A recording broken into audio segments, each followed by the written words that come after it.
Assalamu alaikum, my dear students. I, Rokshanara Pervin, Senior Lecturer, Department of Biology, Milestone College. Welcome you to the online class on immune system from chapter 10. Today's topics are three layers of immunity, roles of skin in immune system or immune defense.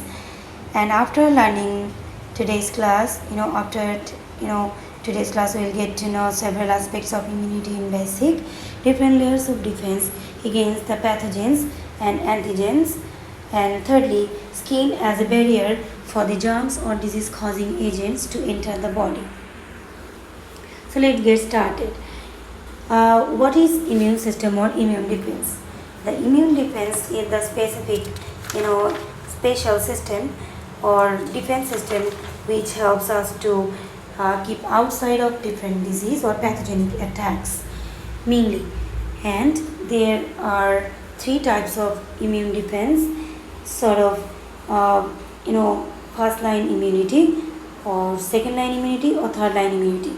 First line immunity is also known as the innate immunity. Second one is also called innate immunity, but third one is the acquired immunity. Second one is also known as the non-specific immunity, means they can be non-specific regardless which one is bacteria or viruses. They can just kill the germs, and the kind of specific resistance, which is called acquired immunity, can be gained after birth through vaccination or production of antibody and so on. What about the first line defense? The body's most important non-specific defense is the skin, which acts as the physical barrier to keep pathogens out. Even the openings of skin, such as the mouth and eyes, are protected by saliva, mucus, and tears, and which contains an enzyme that breaks down the bacterial cell walls. So let's have kind of more discussion on different physical and chemical barriers. What about the mucous membranes? These membranes protect internal structures which are externally accessible, to cavities and tubes such as trachea, vagina, and urethra. A thin region containing the living surface cells that release fluids to wash away the pathogens contains biochemical defense agents, or secretion contains lysozymes which can destroy cell walls and cause the cell lysis. And thirdly, finally, the mucous membranes may be ciliated to aid the removal of pathogens such as coughing or sneezing. What about the tears and mucus and saliva? The nose, mouth, and eyes are obvious entry points for the pathogens. However, tears, mucus, and saliva contain an enzyme that breaks down the cell wall of many bacteria. Special cell lining, and protect the nose, throat, and other passages within your body. The inner lining of your gut and lungs also produces mucus to trap invading pathogens. Cilia, these are the very fine hairs lining your windpipe, move mucus and trapped particles away from your lungs. Particles can be bacteria or materials such as dust or smoke.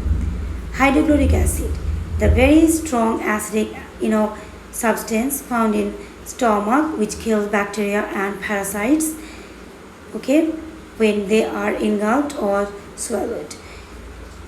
Urine flow, your urine flow flushes out the pathogens from the bladder area too. Here is the summary of the surface barriers in humans. Have a look on the diagram and make some notes on this. What about the second line defense? This is the non-specific resistance that destroys invaders in a generalized way without targeting the specific individuals. The phagocytic cells ingest and destroy all microbes that pass into body tissues. For example, the macrophages are cells derived from monocytes. Here is the detail about the WBCs. There are 5 types of WBCs: neutrophils, eosinophils, basophils, lymphocytes, and monocytes under two subcategories called granulocytes and agranulocytes. These are the basic structures of white blood cells, where the monocytes turn into macrophages. The basophils are there to help the total immune response. Okay, and the neutrophils are the small but large in numbers, which are associated to bacterial phagocytosis or killing bacteria. And these lymphocytes are special type of cells which are found in lymphatic vessels or lymph nodes. Here are some cells of innate immune system called the phagocytic cells. You see the phagocytic cells are called the eating cells, and this is how the phagocytosis occurs.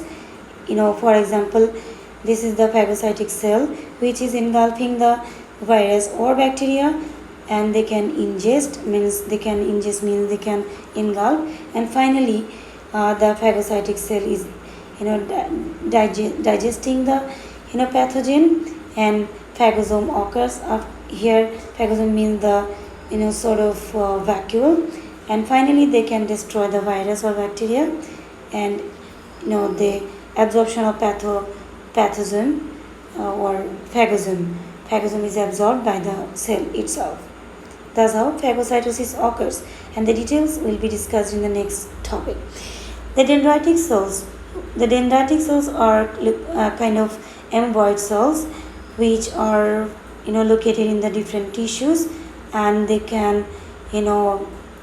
are common points for initial infection, and they can identify the threats and act as the messengers for the rest of the immune system by antigen presentation. Dendritic cells also act as a bridge between the innate immune system and adaptive or acquired immune system. The mast cells are found in the mucous membranes, and these are important for wound healing and defense against the pathogens via inflammatory response.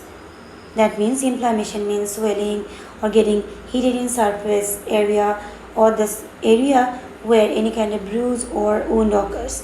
You may have some experience of the sort of infection at your skin. You may feel like very redness or uncomfortable pain with heat, extreme heat over there. This heat is happening due to facilitate the overall activities of macrophage to kill the germs.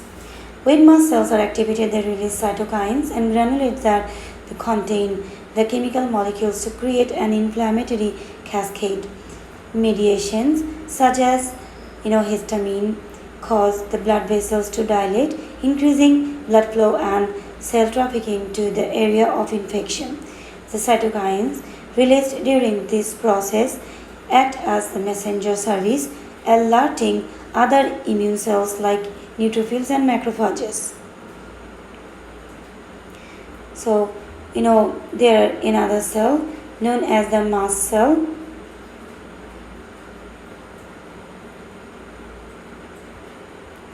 The natural killer cells might be discovered. The cells can partially take the killed or unnecessary substances in the tissues or even bacteria. When the host cells get infected, these cells destroy the infected host cell in order to stop the spread of an infection. That means they indirectly facilitating the overall immune system. Okay.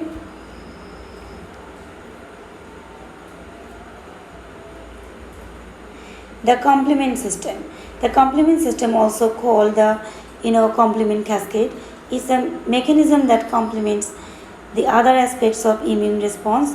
Typically, the complement system acts as a part of the innate immune system, but it can work with the adaptive immune system if necessary. This is the complement system is none other than some sort of protein or amino acids which take part in chain reaction. What is opsonization? This is the process in which foreign particles are marked for phagocytosis. Okay, this tags infected cells and identifies the circulating pathogens expressing the same antigens. Chemotaxis is the attraction and movement of macrophages to a chemical signal. Chemotaxis uses cytokines and chemokines to attract the macrophages and neutrophils to the site of infection, ensuring that pathogens in the area will be destroyed. By bringing immune cells to an area with identified pathogens, it improves the likelihood that the threats will be destroyed and the infection will be treated. Cell lysis is the breaking down of this destruction of membrane cells. The proteins of the complement system puncture the membranes of the foreign cells, thus destroying the integrity of the pathogen. Okay, so what about the third line immunity or specific or acquired immunity? The third line of the defense is the specific resistance. This system relies on antigens. That means it works out only on specific antigens to be triggered out to kill the antigens as a key lock system. Okay, so here are the steps in this kind of immune system or third line defense. Number 1, when an antigen is detected by a macrophage, this causes the T cells to become activated. The activation of T cells by a specific antigen is called cell-mediated immunity. The body contains millions of different T cells, each able to respond to one specific antigen. Number 2, the T cells secrete interleukin 2. Interleukin 2 causes the proliferation of certain cytotoxic T cells and B cells. Number 3, from here the immune response follows two pathways. One uses cytotoxic T cells and another B cells. Here are the pathways of cytotoxic T cells.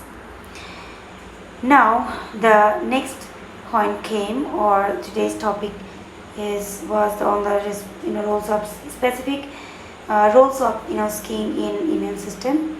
Skin is the largest organ of your body that acts as a barrier between invaders or pathogens and your body. It forms a waterproof mechanism or mechanical barrier. Microorganisms that live all over your skin cannot get through the skin unless it's broken.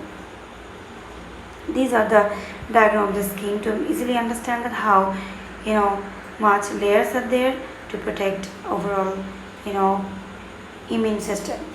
The roles of skin, primarily it is the first line defense organ which protects our body from ultraviolet rays, bacteria and viruses, wounds, and wears the beneficial bacteria, and which shelters the Langerhans cells. Let's get to the explanation first. Okay, so skin at first protects our body from ultraviolet rays. Ultraviolet rays may cause the cancer or skin rash or even internal problems too. So the skin epidermis layer of the skin produces melanin, which is responsible for the skin pigmentation. It filters ultraviolet radiation, helping to prevent severe damage to the skin and internal organs when we are out in the sun. Next, it protects our body from the bacteria and viruses by preventing harmful bacteria and viruses from reaching our internal systems. The shedding of the skin cells renews the skin and allows bacteria and viruses of the surface to slough off. In addition, the skin is covered with beneficial bacteria that make it difficult for harmful microbes to attach to the skin, such as Pseudomonas bacteria or Pseudomonas aeruginosa or Pseudomonas aureus or Candida albicans. These are clearly written at your book. You may find out the details about the bacteria and E. coli bacteria also. So when we wash our body extremely or over over detergent type of substance or alkaline substance like soap or other body washes in the skin, we are leaving our skin in threat. That means we are washing our beneficial bacteria too. Okay, so we should not follow these things. Number 3, protecting our body from wounds by blood flows or expelling the harmful microbes, and then being clotting in the wound. The clotted blood from the scab to protect the opening from invading bacteria and viruses, while the epidermis produces new skin cells to seal the opening. Number 4 is rating the beneficial bacteria, as I told already. Different sort of bacteria such as Pseudomonas bacteria. In some groups are beneficial, some groups are harmful though. The T cells, these bacteria attract the dendritic cells and memory T cells via the chemokine receptor called CCR6, provide a link between the innate and the acquired immunity in skin. There are some other peptides too, such as the cathelicidins have been identified in the skin, which protect against the necrotic skin infection. That means a sore infection in the skin produced by a group of bacteria. Okay, so number 5 is that it shelters the Langerhans cells. Langerhans cells found in the epidermis, which alert our body to the need for an immune response due to pathogens on the skin. However, Langerhans cells actually regulate the immune reaction by itching or redness, preventing our skin from overreacting to less dangerous pathogens, ignoring the sensitivity of some sort of cells or tissues underneath the skin. Well, my dear students, from today's lecture we got to know everything about the defense system, and we need to go for some homeworks. So you must follow the homework, like explain the roles of skin in immunity in details. To answer C or D standard marks, you might put those points.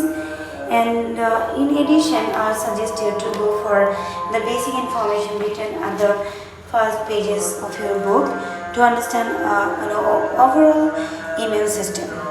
Thank you very much. Stay safe, stay fine. Allah.